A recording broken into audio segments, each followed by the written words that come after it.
छोटे से गांव में कच्चे घरों और मिट्टी की गलियों के बीच रहता था एक गरीब परिवार। उस परिवार में थे माँ और उसका 12 साल का बेटा चंदन। होली आने वाली थी।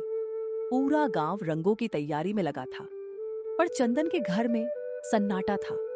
चंदन गांव के चौक पर खड़ा था। बच्चे पिचकारी खरीद रहे थे, गुलाल के ढेर लगे थे, ढोल बज रहे थे। चंदन की आंखें चमक रही थीं। काश इस बार मैं भी रंग खरीद पाता। पिछले साल माँ ने कहा था अगले साल जरूर खेलेंगे, पर हर साल कुछ ना कुछ हो जाता है।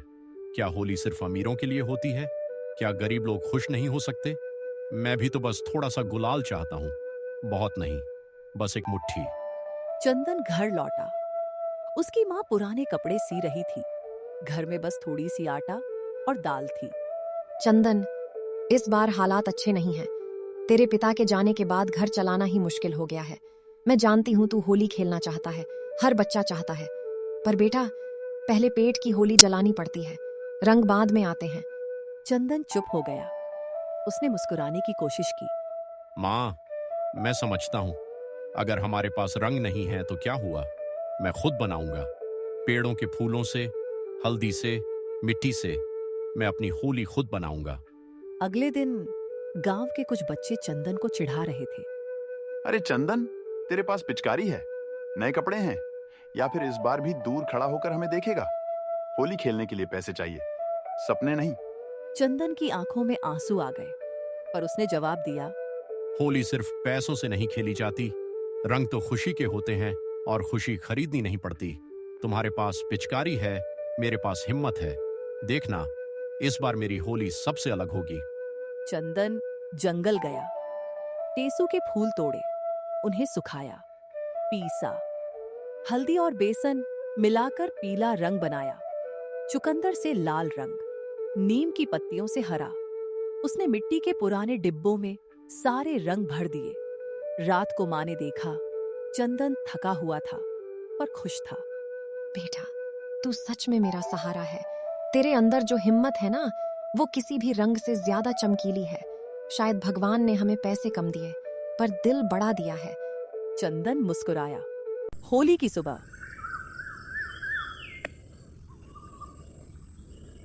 गांव में ढोल बजने लगे। बच्चे रंग लेकर दौड़ रहे थे। चंदन अपने बनाए रंग लेकर घर से बाहर निकला। तभी आसमान में काले बादल छा गए। तेज हवा चलने लगी और अचानक बारिश शुरू हो गई। सारे बच्चों के रंग बहने लगे। पिचकारी बेकार, गांव में अफरा तफरी। चंदन के चेहरे पर हल्की मुस्कान आई। कभी कभी किस्मत भी गरीब के साथ खड़ी हो जाती। बारिश अचानक तेज हो गई। गुलाल की थैलियां भीग गई। पिचकारी का रंग पानी में घुलकर नालियों में बहने लगा। जो बच्चे अभी तक हंस रहे थे, अब रोने लगे। अरे, मेरा पूरा रंग खराब हो गया। इतने पैसे खर्च किए थे, अब होली कैसे खेलेंगे? सब बेकार हो गया। सब माएं बच्चों को घर के अंदर बुलाने लगी। ढोल बंद हो गया। गांव की रौनक जैसे बह गई हो। बारिश धीरे धीरे रुक गई। चंदन अपने मिट्टी के डिब्बों को संभालकर बरामदे के नीचे खड़ा था। उसके रंग सुरक्षित थे, क्योंकि वह उन्हें कपड़े से ढककर लाया था। शायद भगवान ने सोचा होगा, रंग सिर्फ पैसे से नहीं आते। अगर सबके रंग बह गए तो क्या हुआ? मेरे पास अभी भी हैं। होली तो मन से खेली जाती है और मेरा मन अभी भी रंगों से भरा है। तभी वही अमीर लड़का चंदन के पास आया, चेहरा झुका हुआ। चंदन, हमने तुम्हारा मजाक उड़ाया था, पर आज हमारे पास कुछ नहीं बचा। क्या क्या तुम हमें थोड़ा रंग दोगे? हम भी खेलना चाहते हैं, पर हमारे सारे रंग बह गए। गांव के बाकी बच्चे भी धीरे धीरे चंदन के पास आ गए। रंग बांटने से कम नहीं होते। तुमने मेरा मजाक उड़ाया, पर मैं तुम्हारी तरह नहीं बनूंगा। होली का मतलब ही है रंजिश भूलना। लो, ये लाल तुम्हारे लिए, ये पीला तुम्हारे लिए, पर एक शर्त है, आज कोई गरीब या अमीर नहीं होगा, सब एक जैसे खेलेंगे। बच्चों की आंखें चमक उठी। चंदन ने अपने बनाए रंग सबको बांट दिए। टेसू के फूलों की खुशबू फैल गई। हल्दी का पीला रंग चमक उठा। चुकंदर का लाल गुलाल सबके चेहरों पर खिल गया। ढोल फिर बजने लगा। ये रंग तो पहले से भी अच्छे हैं, इनमें अजीब सी खुशबू है। और जलन भी नहीं हो रही। चंदन, तुमने ये कैसे बनाए? ये रंग बाजार से नहीं, प्रकृति से आए हैं, फूलों से, मिट्टी से, मेहनत से। शायद असली रंग वही होते हैं जो दिल से बनते हैं। गांव के बड़े लोग दूर से यह सब देख रहे थे।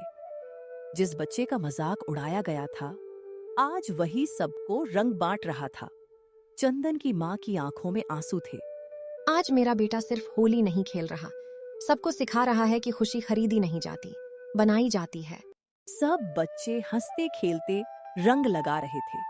तभी गांव के मुखिया वहां आए। उन्होंने जमीन से थोड़ा गुलाल उठाया, सूंघा, मुस्कुराए।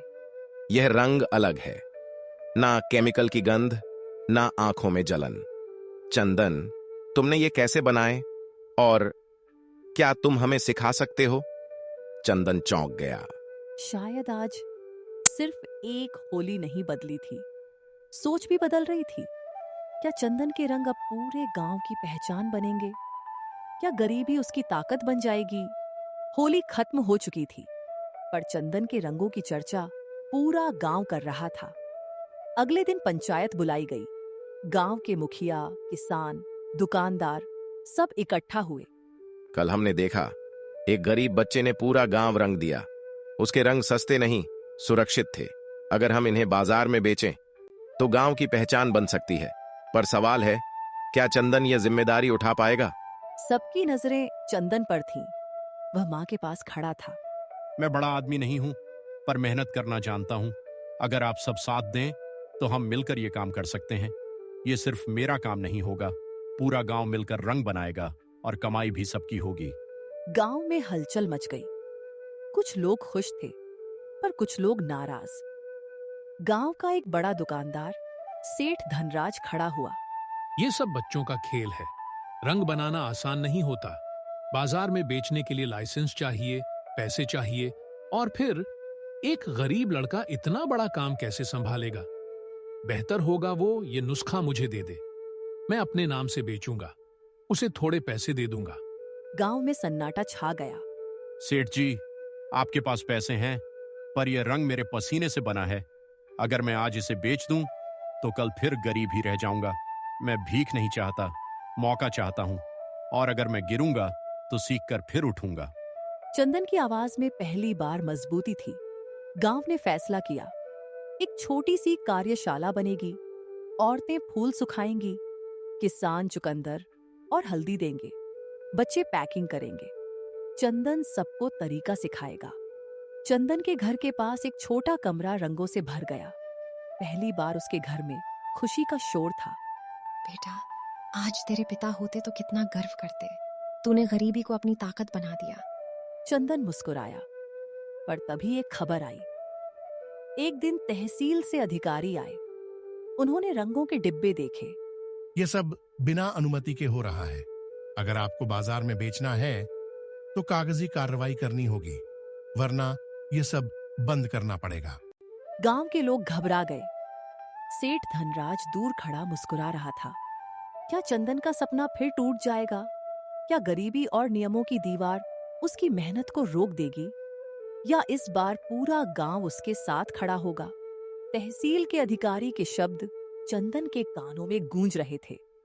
कागजी अनुमति लाओ, वरना सब बंद। गांव वाले घबराए हुए थे। कुछ लोग पीछे हटने लगे। हम मुसीबत में नहीं पड़ना चाहते। चंदन ने सबकी ओर देखा। उसकी आंखों में डर था, पर हार नहीं। अगर नियम है तो हम उन्हें पूरा करेंगे। हम गलत काम नहीं कर रहे, हम सुरक्षित रंग बना रहे हैं। डर कर पीछे हटना सबसे बड़ी हार है। अगर हम साथ रहें तो कोई हमें रोक नहीं सकता। गांव में फिर से साहस जाग उठा। उधर सेठ धनराज अधिकारी के पास गया। साहब, ये लोग अनपढ़ हैं, कागजी काम नहीं कर पाएंगे। आप बस थोड़ा सख्ती दिखाइए, बाकी मैं संभाल लूंगा। लेकिन अधिकारी ने गांव के रंगों की जांच की।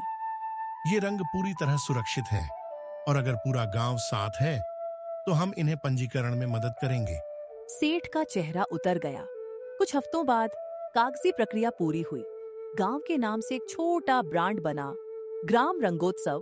पहली बार गांव के रंग शहर के बाजार में पहुंचे।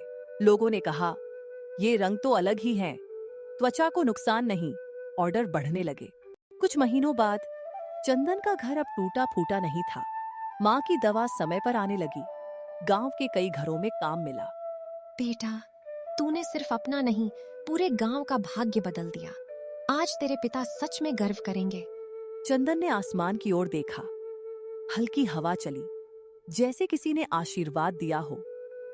1 साल बाद होली फिर आई। इस बार चंदन किसी के दरवाजे पर खड़ा नहीं था, पूरा गांव उसके आंगन में था। इस बार रंग मुफ्त नहीं, खुशी मुफ्त है।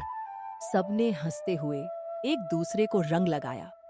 कोई अमीर नहीं था, कोई गरीब नहीं था, सिर्फ इंसान थे और रंगों की खुशबू।